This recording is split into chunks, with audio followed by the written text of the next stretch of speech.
Okay, is everybody more or less ready now? Right, so now we come to the phase of separation, which goes from about 2000 BC up to the present day. It could have been said to start around 3000, but it's because, as I'll show you, you can't really fix the date precisely, but let's say around 2000 BC. So during this phase, we move from the God, the Great Mother, to the Great Father. And we have an image of God who is transcendent to creation. Although he has brought creation into being, he is not within it, and he's not the life of the whole, at least not the way it's been taught in the Christian tradition.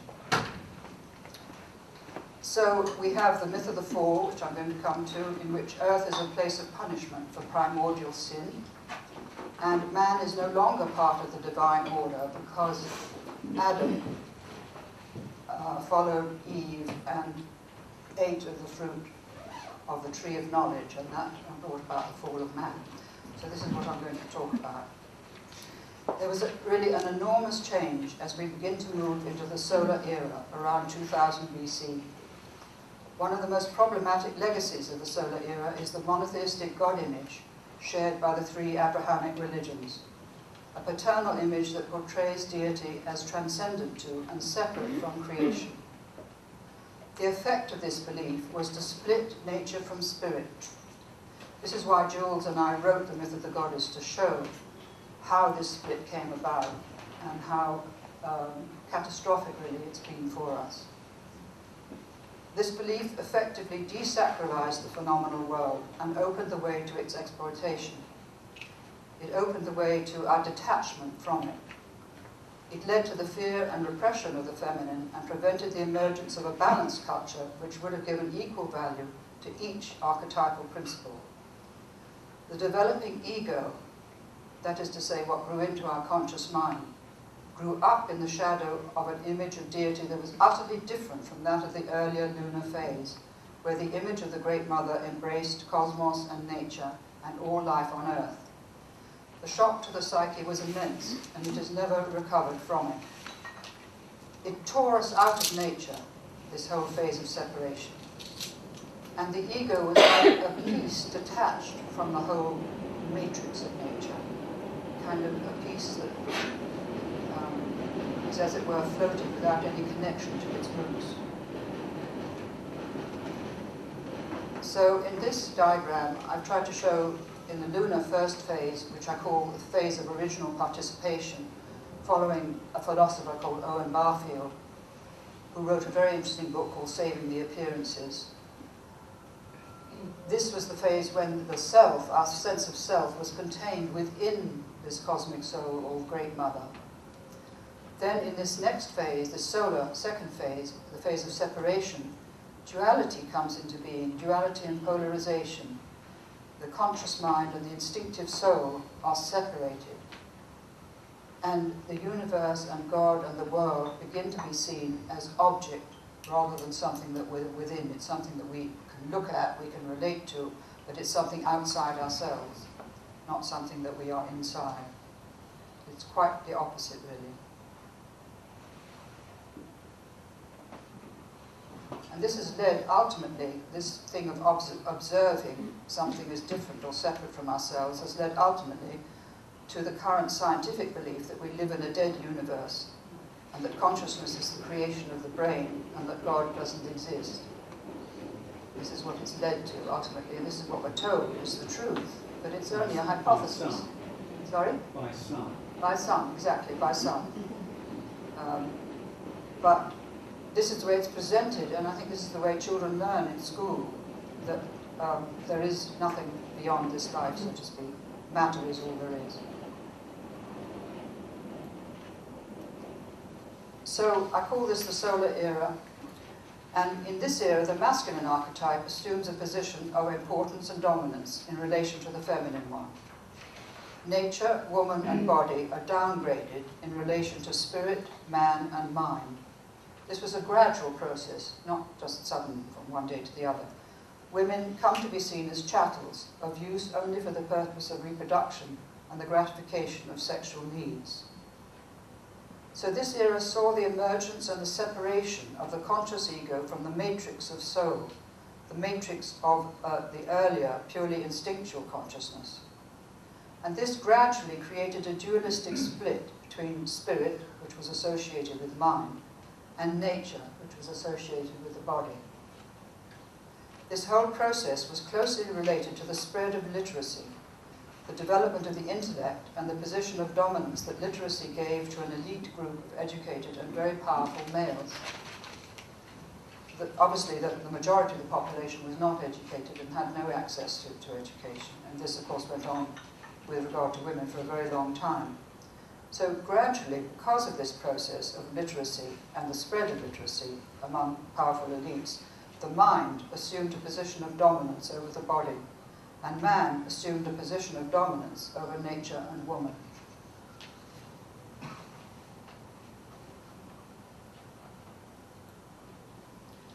But the mythic theme, this is terribly important, the mythic theme of solar culture is the cosmic battle between light and darkness, good and evil. The solar era is absolutely dominated by this myth, even to the present day with George W. Bush's war against the axis of evil. The solar mythology enters into our behavior very recently with regard to the war on terrorism and the war on the invasion of Iraq, etc. So it carries through. We're still living in this mythology. We're not able to get outside it yet. The psyche is in conflict because spirit and nature, conscious mind and instinctive soul are split apart. And this inner split is projected onto the belief in a cosmic battle and the belief that spirit and nature are separate and distinct orders of reality. At the same time, nature and woman become subject to man. The body is despised, and misogyny or hatred and distrust of woman infiltrates all the religions of the solar era, including Hinduism and to a lesser extent Buddhism. I'm being very didactic here, but I've really studied this in depth, and I'm sure of what I'm saying. This is a vase which shows that really the solar era is Achilles. I can't remember, can anyone remember who Achilles killed? I can't remember. Hector, thank you. The solar era is an era of great battles, the conquest of territory and the building of vast empires. You had the Babylonian Empire, you had the Persian Empire, the Roman Empire, the Greek Empire, and the Holy Roman Empire. And, so it goes on, really, the empire building. It was an age of the glorification of the warrior and the warrior leader or king. The warrior becomes identified with the archetype of the solar hero. And this really, the mantle of the solar hero, really descended on George W. Bush and Tony Blair. That is the role that they were playing. And that is why they had this charismatic hold, really, on the psyche, and why they could take two whole peoples into war. This gives them great power and numinosity. And this solar mythology gets incorporated into religions and into the battle for supremacy between Christianity and Islam. Think of the Crusades in the Middle Ages. So that each religion, particularly Christianity, thought that it absolutely had to win this battle because God was on its side. God wanted it to win. So this is how deity gets co-opted, as it were, into serving solar mythology. It has nothing to do with the will of God at all. This is the Babylonian myth, the great myth of Marduk overcoming the great mother goddess Tiamat. It could originally have been something to do with the change in the climate that appears in the spring and the great battle between two, the death of one part of the year and the birth of the other. But what it became was a very, very influential myth over Greek mythology and Roman mythology and everything to do with that area. This mythology was powerful. So Marduk murdered Tiamat by sending arrows into her belly and cutting her body in half to make heaven of one half and earth of the other. So you see there's another split. Earth and heaven are divided. The mythic model of the goddess culture was one of relationship between every aspect of creation. But from now on, the mythic model of solar cultures, ruled by a male deity, is one of mastery, conquest, and control. This myth created a new model for man to copy, not only as the heroic warrior, but as master of the environment. It had a huge influence over the entire Middle East and the Mediterranean world. Now, the warrior, you have to see the importance of the warrior. The warrior takes over really from the hunter in the earlier, the Paleolithic and the Neolithic. The warrior is the new heroic ideal for man to follow. And every young man must have longed to have a sword and to go out and fight in these battles, just as they do today. You know, they're willing to sacrifice their lives to this great archetype of the warrior. It's a very important phase, and this image is still with us today. At the same time, you have the image of, this is Hercules subduing the bull of Crete. You have an image of man subduing nature, of bending nature to his will. And this begins with Samaria, really, when they cultivated, irrigated huge sections of the earth that hadn't been irrigated and cultivated before. And they turned it into a garden. It was wonderful until they overdid it and they had salinization, which crept in and ruined the soil. So the emphasis of this whole era is on the heroic struggle of man, identified with the conscious ego, to overcome the instinct, and also the fear of slipping back into unconsciousness. This is terribly important, because if you're just emerging, you can see with a child how important it is, that sense of I. If it doesn't have nurturing and good background, so to think, the sense of I may not be able to be formed, and it has no boundaries, it has no sense of its own identity. So this was happening during the whole solar era. Man was getting a sense of his own identity, his own value, and this was very important. This gave man the power to make discoveries that would lift human beings out of nature, would overcome disease, and make astonishing discoveries that would open our consciousness to wider horizons. Just think of Copernicus or Galileo, or now the Hubble telescope, what it's revealing to us. So this was the contribution of the male psyche during this era. It was to do with discovery, it was to do with conquest, and it was to do with fear of slipping back into the unconsciousness of nature, being swallowed up, as it were. So you have an increasing polarization as the conscious ego draws away from the matrix of nature and instinct. And the Greek myths illustrate this polarization. The Greek heroes are shown overcoming monsters, or she-dragons, like Apollo killed the she-dragon at Delphi, for instance, or like Marduk, or like this image of Perseus killing the Gorgon. Or you have Theseus overcoming the Minotaur. So all these myths gave men an image to copy. They listened to them in the marketplace, probably every evening. There was a storyteller who would tell these stories, and they entered deep into the psyche and gave man a heroic image to copy. All suggested that man had to show heroism in battle and had to overcome fear, the power of the instinct to paralyze, as in the story of Perseus and the Gorgon. When I first learned to speak, I had to overcome a terrifying fear. I would shake like a leaf and my tongue would dry up. And that you have to overcome that as you grow into life. And men had to overcome far more than that when they went into battle. So here you have Theseus and the Minotaur, and as you remember in the story, Ariadne gives him a ball of twine to take him into and out of this terrifying heart of the labyrinth. But having killed the Minotaur, he then abandoned Ariadne on the island of Naxos and went off with another goddess, which wasn't very nice of him. So then we have this image of Perseus on his way back from killing the Gorgon, found Andromache, no, not Andromache, sorry. Andromeda. Who do I mean? Andromeda, sorry, Andromeda. Tied to a rock and about to be devoured by this fearful dragon, whom he then kills and releases her, and thereby wins the kingdom and the princess, because that was part of the myth. Originally this may have been a lunar myth, because there would have been the hero who rescued the moon from the dark phase, and then he would have won the maiden as the crescent moon. Very old mythology, which Jules brings out well in her book. So when some drought or evil befell the community, a virgin was sacrificed to appease the gods. But later, this is applied to war, as was when Iphigenia was sacrificed by her father Agamemnon, in order for the Greek fleet to be given a fair wind for Troy. So that was a new use of this thing of sacrifice, sacrificing a virgin, doing it in relation to war.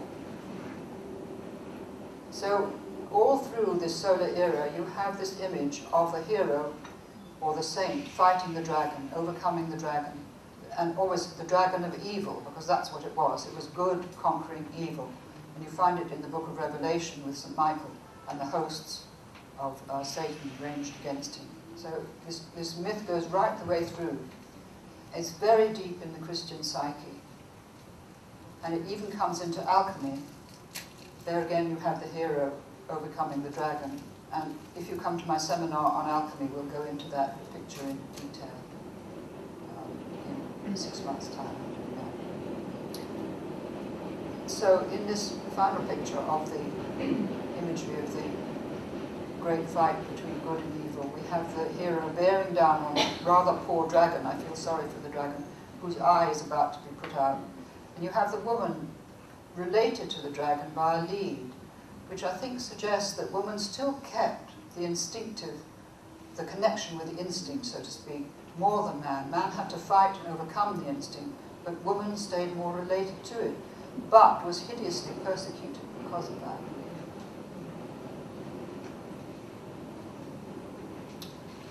Now I'm coming on to the Jewish and Greek views of women, because these were very important for the whole what followed. During the solar era, misogyny infiltrates the patriarchal religions, derived from both the Jewish and the Greek and Roman view of woman. In Plato, as well as in Genesis, we find the idea that woman is a secondary or inferior creation.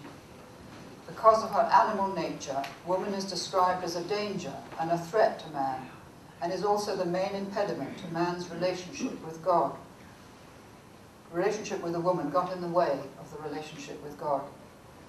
But the most important myth where this view of woman was enshrined was the myth of the fall in the book of Genesis. The conviction of woman's guilt and even her identification with evil entered Christianity through the teaching of St. Paul and the early Christian fathers.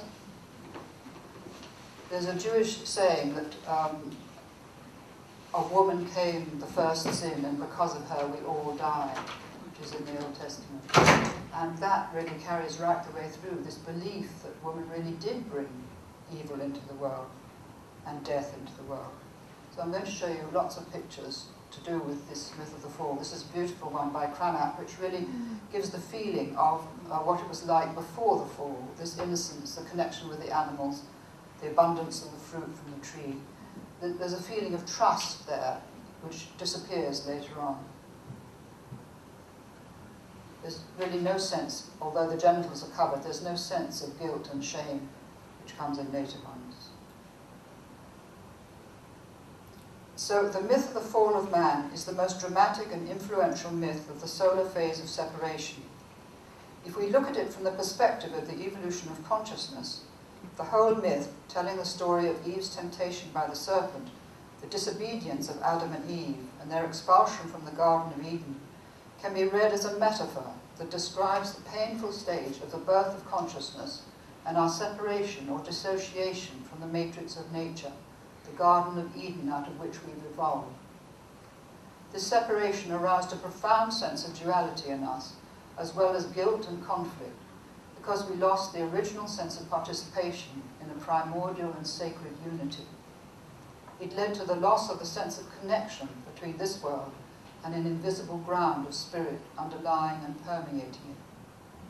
Unfortunately, and even tragically, the myth was taken literally as divine revelation and is still to this day. It wasn't interpreted metaphorically, although the Christian fathers may have done so, but they didn't pass it on to the congregation. It was taken literally. And the Christian psyche was imprinted with the belief that human nature was fallen, marred in sin, cut off from God as a result of the sin of Adam and Eve, eating the fruit of the tree of knowledge, and condemned to exile and suffering on earth. Christians have been taught and have believed that their only chance of redemption was the doctrines and rituals of the Church, and the saving grace of the sacrificial death of the Son of God. There was no salvation for those who were not Christians. Belief was the door, the only door which gave access to salvation. And this led, of course, to the demonization of other religions, and particularly the pagan religions. myth of the fall was given prominence in the teaching of St. Paul, but disastrous new importance by St. Augustine in his doctrine of original sin. It perfectly illustrates the change of state from lunar to solar culture, from unconscious participatory union and unity to separation, guilt, estrangement, and exile. As a myth, it movingly describes our sense of isolation and exile and abandonment as we lost touch with the older way of experiencing life and embarked on a new phase in the evolution of consciousness. There is no more striking image of this sense of exile and loss than our expulsion from the Garden of Eden with an angel with a flaming sword, barring re-entry. These are a wonderful series of tapestries in Florence, which I saw years ago and have remembered. So there are three major beliefs. Sorry? Where are they? In Florence, but I can't remember where. They're not in the Uffizi, no. They're somewhere else. They're in some special building. But if you went to Alinari, they would tell you where they were. A place which sells the pictures of them. So there are three major beliefs originating with the book of Genesis that have had enormous influence on Western civilization. First of all, the belief that God created Adam first, and that Eve was a secondary creation because she was created from Adam's rib. Secondly, the belief that by listening to the serpent and taking the apple from the tree of knowledge, Eve initiated the fall of man and brought sin, suffering, and death into the world. A text in the Old Testament says, "From woman came the first sin, and because of her we all die." So these two beliefs led to the oppression and vilification, even the demonization of women. This tapestry actually says underneath, God giving Adam dominion over the animals. So this was the third belief, that God gave dominion over the animals. And it ultimately gave rise to the idea, so much a part of our culture today, as we became more and more detached from nature, that we can control and exploit the resources of the earth to satisfy the needs of our species alone. For a very long time, the myth of the fall has been the primary myth which has guided religious teaching in Western civilization. There are some 2 billion Christians in the world today, nearly a third of the world's population, who would have absorbed the idea that a woman was responsible for bringing death, sin, and suffering into the world, and that, because of her primordial sin, humanity carries the bitter legacy of the fall. These two beliefs, so entwined with each other, have deeply wounded the Christian soul. They have wounded woman as well as man's image of woman and the image of the feminine aspect of his own nature. And they've given us a very negative image of sexuality. In Genesis 3, God says to Eve, "I will greatly multiply thy sorrow and thy conception. In sorrow thou shalt bring forth children, and thy desire shall be to thy husband, and he shall rule over thee." And God says to Adam, "Because thou hast hearkened unto the voice of thy wife, and hast eaten of the tree, cursed is the ground for thy sake. In sorrow shalt thou eat of it all the days of thy life." What a terrible thing to give men and women. As a literal thing. So what happened really was that what was going on was the demythologizing of the goddess. The title that Adam gives to Eve in this myth is actually the former title of the Great Mother, Mother of all living, a title that was also held by the Shekinah in Kabbalah. The Genesis myth takes the life-affirming images of the garden, the tree of life, and the serpent, all inseparable from the goddess in the mythology of the earlier era, and weaves them into a story about disobedience, fear, guilt, punishment, and blame. The Great Mother, who once contained both the living and the dead within her being, now, astonishingly, as Eve, becomes the cause of death coming into the world. Originally, this story was an attempt by the priests of Yahweh to get rid of woman's allegiance to Asherah, the Canaanite goddess. It was very strong around 800 BC, and I think this myth came into being. But there arose from it the belief in Western civilization that all women are by nature disobedient, guileless, weak-willed, prone to temptation and evil, disloyal, untrustworthy, deceitful, seductive, and motivated in their thoughts and behavior purely by self-interest. Now this idea goes right through to the Taliban, because Islam was also imprinted with these ideas. Whatever its origins and the reasons for its appearance, what we are listening to as we decode the imagery is a complete reversal of the lunar mythology of the goddess culture. We need look no further than this myth and the interpretation given to it by generations of theologians and priests and rabbis, not only for the ideas which led to the loss of the wholeness of life, but also, as I hope to show, for the misogyny which spread like a contagious virus through the three patriarchal religions. From a Jungian perspective, the phobic fear of woman during the solar era reflects the fear of the evolving organ of consciousness, the ego, being swallowed up by the primordial undifferentiated unity, the maw or womb of nature. For men who are deeply insecure in their masculinity, whose internal image of woman is undeveloped because woman has never been valued for herself, but only for what service she can render to man, an independent and educated woman will present a threat, unconsciously the threat of castration and death. And an uneducated woman will be equally a threat. So either way, woman got it in the neck. Now, the literal interpretation of this myth bequeathed to generations of Christians a legacy of sexual guilt, misogyny, and fear of the instincts.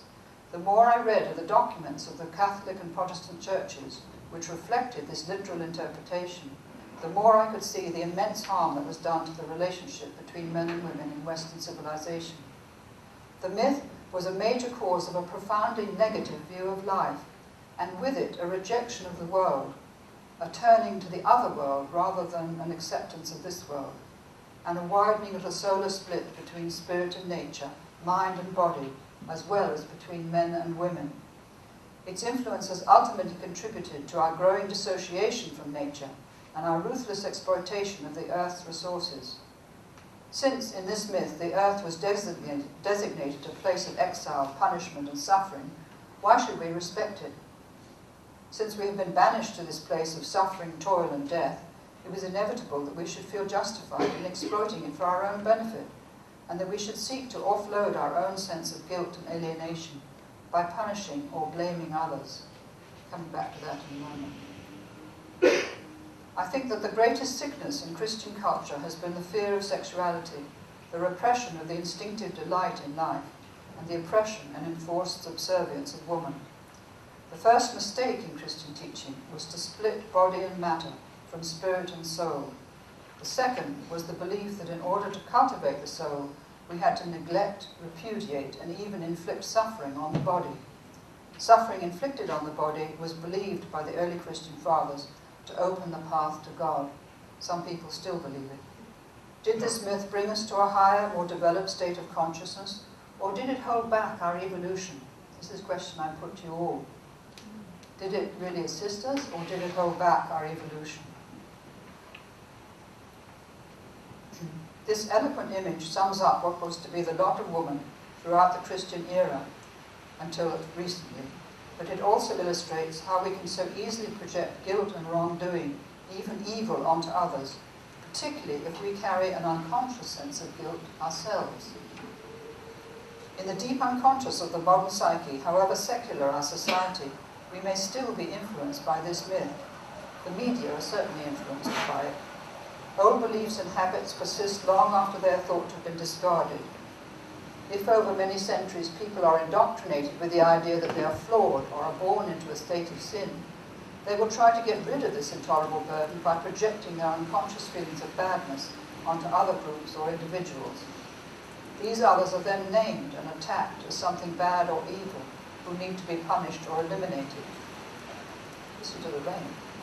Since both the guilt and the projection are held at a deeply unconscious level, whether in the individual or the collective psyche, the end result will be disconnected from the memory of the original imprinting.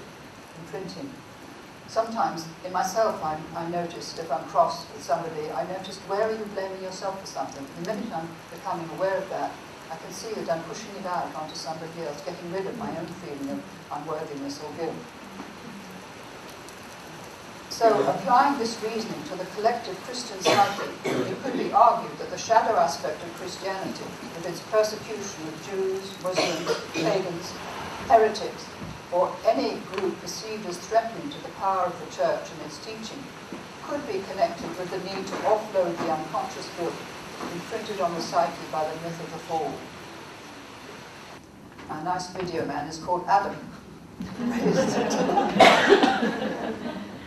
Nice bit of synchronicity, I think. Okay? Following the paradigm of solar mythology, which conceived of a great cosmic battle between good and evil, the next step was to ascribe all goodness to the institution of the church, and all evil to the pagan gods or any group which offered a challenge to the church's power, formulating the concept of the saved and the damned, and reserving hell and damnation for unbelievers. Now all this did great violence to the soul. It was terrifying to live in a culture that really believed this. It was really like living under the Taliban. You just never knew what was going to happen.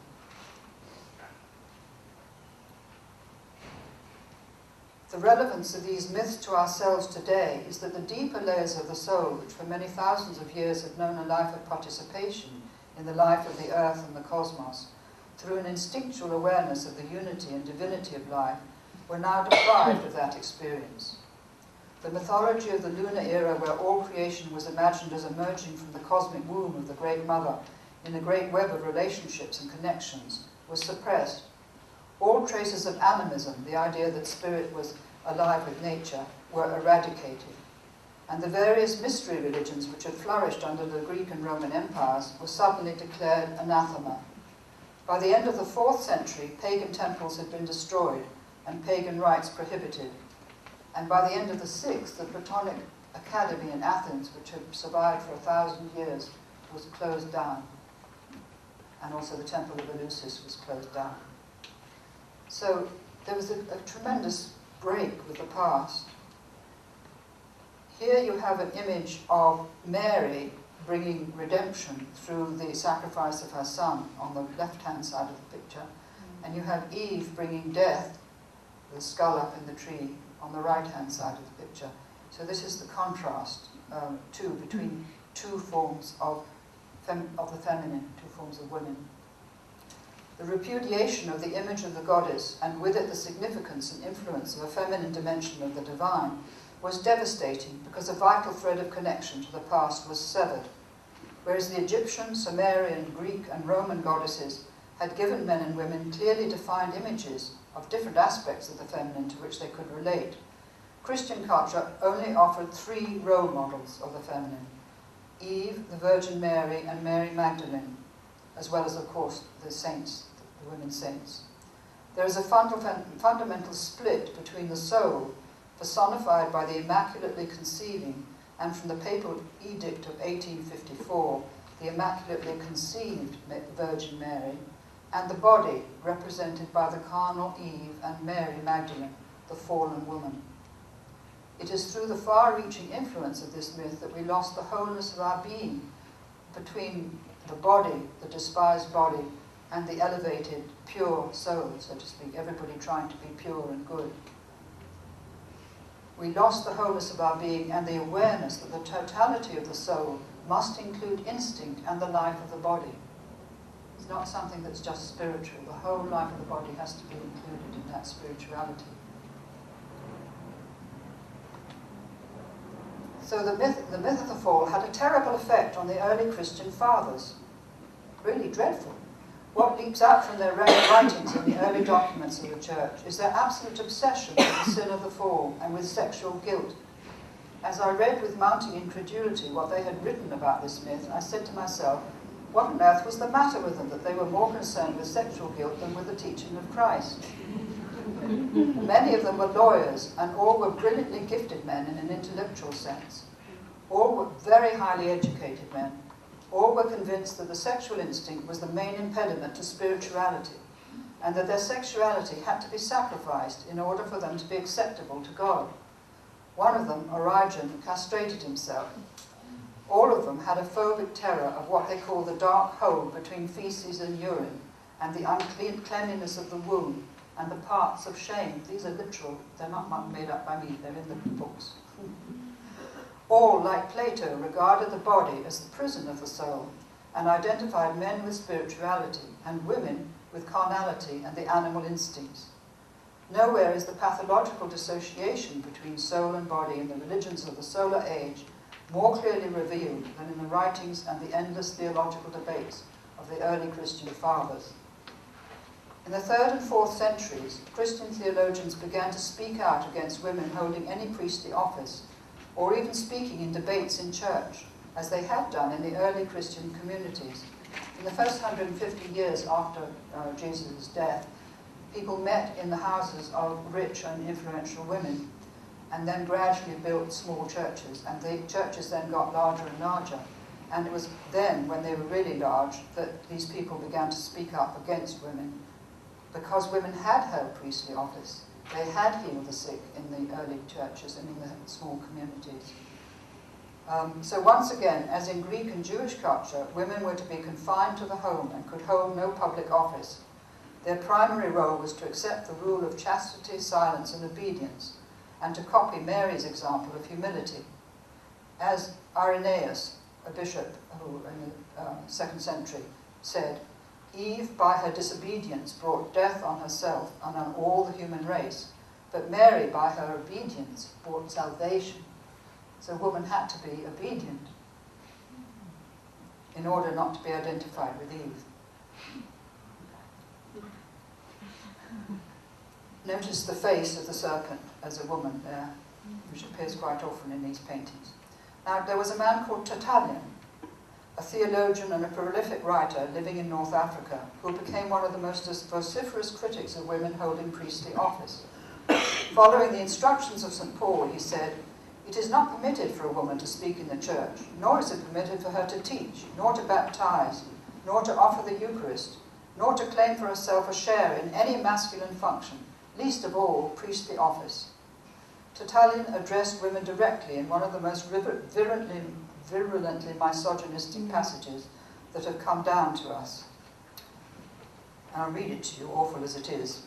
"By every garb of penitence, woman might the more fully expiate that which she derived from Eve, the ignominy of the first sin, and the odium of human perdition. Do you not know that you are each an Eve?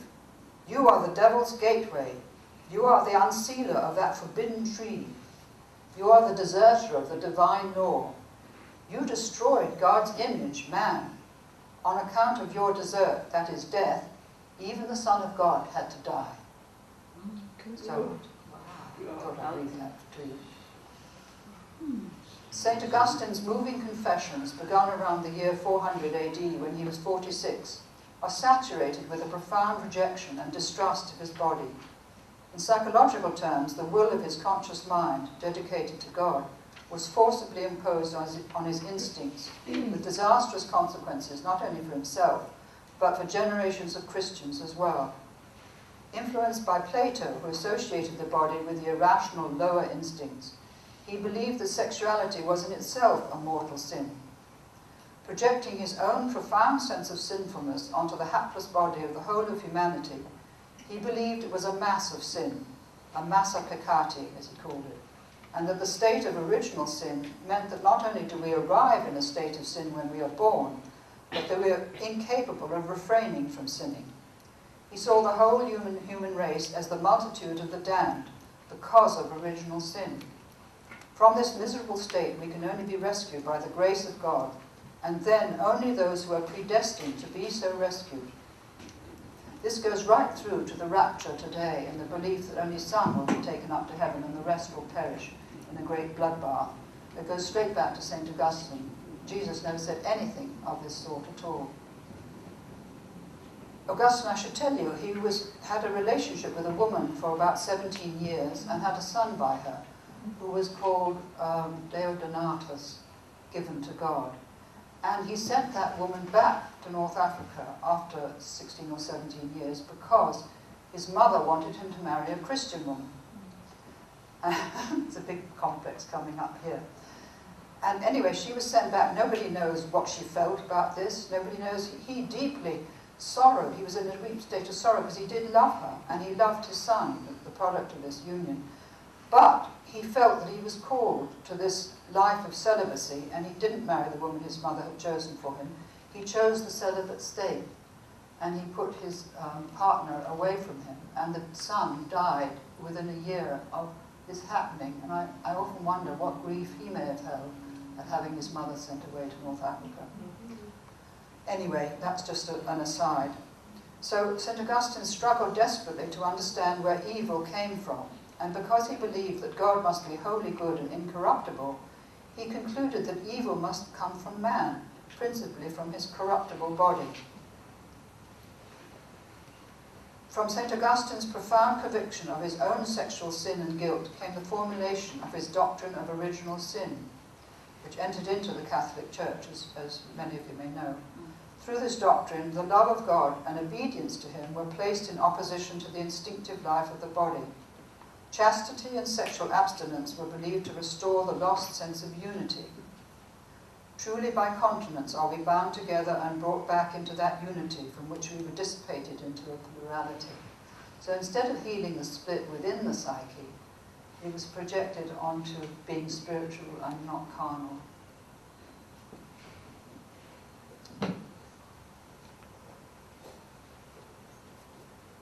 Original sin was transmitted like an incurable disease through the sexual act.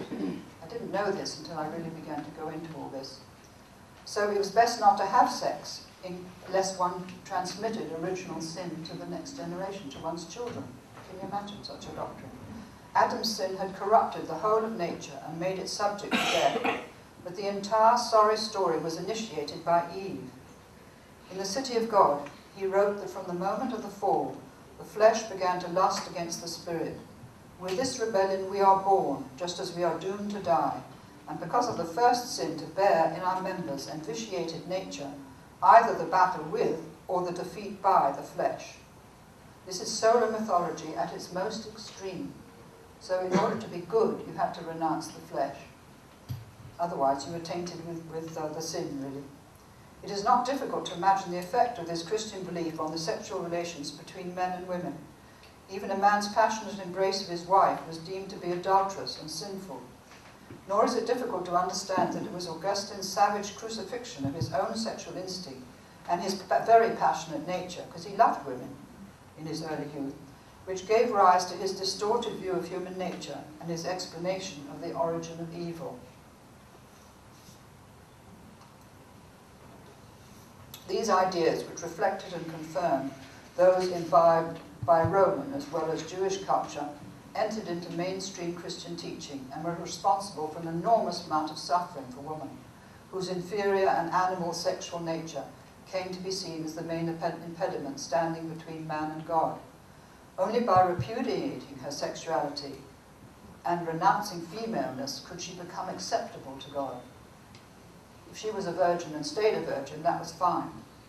But if she married, then she'd already fallen, so to speak, and would pass on sin to the next generation. So generations of Christian ascetics, following the example of the early Christian fathers, believed that the path to God could only be opened through the renunciation of anything to do with sensual enjoyment and the contamination offered by woman. After his conversion, St. Augustine wouldn't allow any woman in his house, not even his elder sister or his nieces, both of whom were nuns. All of whom were nuns. That's ridiculous. So what was endlessly repeated in the writings of the Christian theologians is that woman, because of her descent from Eve, was an inferior substance because Eve emerged from Adam. A secondary creation because Eve was created second, out of Adam, an ally of the serpent and the devil because she succumbed to temptation first, the devil's gateway through whom the devil, or Satan, is enabled to pursue his aims in the world through causing her to tempt men into sexual relations. These ideas laid the ground for the witch trials over 1,000 years later, when women were specifically accused of consorting with the devil and having intercourse with him. Woman, wrote Albertus Magnus, teacher of Thomas Aquinas in the 12th century, is an imperfect man and possesses, compared to him, a defective and deficient nature. She is therefore insecure in herself, and that which she herself cannot receive, she endeavours to obtain by means of mendacity and devilish tricks. So the belief system engendered by the Christian interpretation given to the myth of the fall justified every kind of persecution of woman, from denying her the right to any property and making her subject to her husband, to the witch trials of the 15th to 18th centuries, in which hundreds of thousands of women were tortured in order to prove that they had had sexual relations with the devil and died horrifically at a stake. Never, writes somebody called Gregory Zilborg in his History of Medical Psychology, never in the history of humanity was woman more systematically degraded. She paid for the fall of Eve sevenfold, and the law bore a countenance of pride and self-satisfaction, and the delusional certainty that the will of the Lord had been done. No wonder it's been difficult for women priests and bishops to gain acceptance, because this is all in the background. And no wonder men were terrified of woman's power over them, and women of men's power to control them. Only a few generations ago, until the First World War, the father's word was law. In my family, not so long ago, it was absolute law. The mother had no say in the upbringing of children and the family finances, and no right to a divorce. So a certain amount of personal complexes are entering into this seminar. But I want to just try to convey to you the fact that generations of Christian men and women have sat in church listening to the story of the fall and absorbing it as the Word of God and as divinely revealed truth. How were they affected by it? How did it program man's unconscious attitude towards woman and woman's view of herself and all the violent patterns of behaviour we still encounter, from rape or domestic violence against women, and also child beating and paedophilia, pornography, and the sexual abuse of children, because they were believed to be contaminated by evil? What unconscious negative beliefs about herself might woman still be carrying as a result of the silent suffering she has had to endure for centuries? Generations of children who had evil beaten out of them because they were thought to have been born in a state of sin. Generations have sat in church and been imprinted with the idea that long ago Eve disobeyed God and succumbed to the temptation of the serpent, bringing sin, death, and suffering into the world, and that woman's suffering and even her death in childbirth were a just punishment for that original sin. Not so long ago, priests told women with cancer that it was because of their sin that they had the cancer. I can remember that in my lifetime. They also learned that Eve tempted Adam to eat the apple from the tree of knowledge, and so was to blame for his fall and his being forced to toil for his living. All this seems to me so sad and so completely unnecessary. As a therapist and as a woman, I've been made deeply aware of the ongoing misogyny in the culture as a whole, and the guilt and the sense of inferiority women still carry, as well as men's unconscious fear of and contempt for women, and women's fear and distrust of men. Included in this scenario is the inability of both men and women to value and respect their bodies. Through my work as a therapist, I found the belief in original sin and the profound rejection of woman, the body and sexuality that developed out of it, is still carried in the unconscious psyche of modern men and women, no matter how much they believe themselves adapted to a secular culture. I think it's responsible for woman's deeply negative view of herself and the difficulty she has in being true to her own values and her deepest instincts.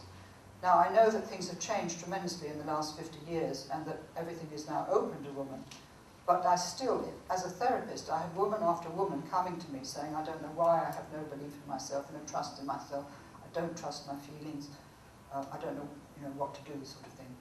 And also I've had men coming with a very negative anima, because with a very negative image of woman that's been carried for so many thousands of years, and often losing their temper with women, violent temper.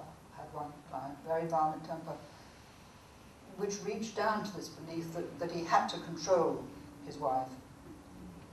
So it goes very deep. From a Jungian perspective, man's anima, the unconscious internalized image of woman that he carries in his psyche, will have been imprinted with this myth. And this may cause him to fall back on old beliefs of woman's inferiority or emotionality whenever he feels threatened in his relationships with women. These old beliefs manifest in the debasement and abuse of women displayed in pornography and rap lyrics, as well as in the ongoing and deplorable domestic violence towards them. That's not only in the West, it's in the East as well. Even the current obsession with sex, promiscuity, and pornography that is so much a part of modern Western culture can be seen as an unconscious bondage to the same sexual complex that led to its repression.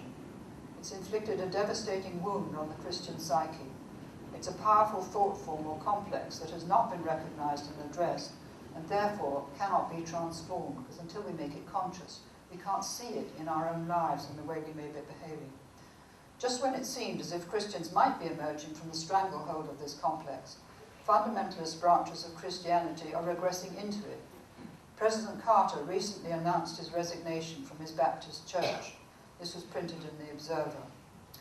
He said, "My decision to sever my ties with the Southern Baptist Convention after 6 decades was painful and difficult. It was, however, an unavoidable decision when the convention's leaders, quoting a few carefully selected Bible verses and claiming that Eve was created second to Adam and was responsible for original sin, ordained that women must be subservient to their husbands and prohibited them from serving as deacons, pastors, or chaplains in military service. This view," he's going on speaking here, "this view that women are somehow inferior to men is not restricted to one religion or belief. Women are prevented from playing a full and equal role in many faiths. Nor, tragically, does its influence stop at the walls of the church, mosque, synagogue, or temple. This discrimination, unjustifiably attributed to a higher authority, has provided a reason or excuse for the deprivation of women's rights, equal rights, across the world for centuries." That was published in The Observer on July the 15th this year.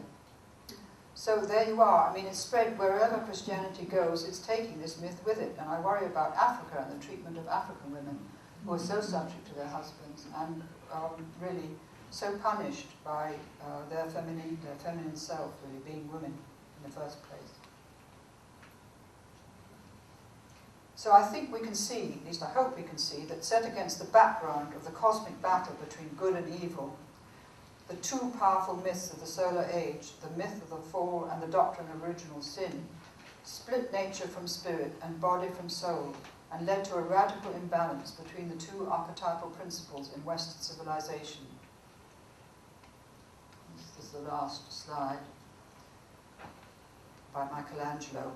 In their attempt to explain the existence of evil and their literal belief in the myth of the fall, theologians taught generations of men and women that this world was a place of suffering, punishment, sin, and death, and that all effort should be directed to ensuring life after death by turning away from this world and from entanglement in human relationships. Secondly, they warned men not to trust women and women not to trust themselves or each other. No matter how distinguished and respected she was, no woman could escape, for many centuries, being identified with Eve. There were exceptions like Hildegard of Bingen in the Middle Ages. There were exceptional women, but she was an abbess of a convent. She could only hold that position by being that. And she was quite remarkable, but she was put into that convent at the age of 3 by her parents in the hope of winning, the blessing of God, really, on her life. So I think with this background, it's hardly surprising that men and women find such difficulty in creating lasting relationships with each other, why there's so much divorce. This possibly may lie behind it, even in the secular culture. Women in the West, able now to vote and to work in almost any profession that attracts them, may have forgotten how recent was the immense power of this story. In being educated in the same way as men, in holding their own in a world still controlled and structured by men, women may have the greatest difficulty in being true to their own deepest values, which have been formed by their age-old experience as mothers. In trying to compete with men and to copy the competitive role model offered by men, which creates great stress for men, I may say, let alone for women, they may continually suffer from an internal critic, ready to destroy their trust in themselves. They may reject their own feminine values, being still unconsciously influenced by the negative projections onto women that prevailed during the 4,000 years of the solar era. And men, equally influenced, may not be able to recognize and honor the feeling values that have for so long been associated with women and the feminine. They also may suffer from an inner critic that urges them not to risk being different from the collective group to which they belong. The difficulty the UN has had in promoting the rights of women worldwide shows how much prejudice there still is to overcome, And the prejudice comes straight from this myth.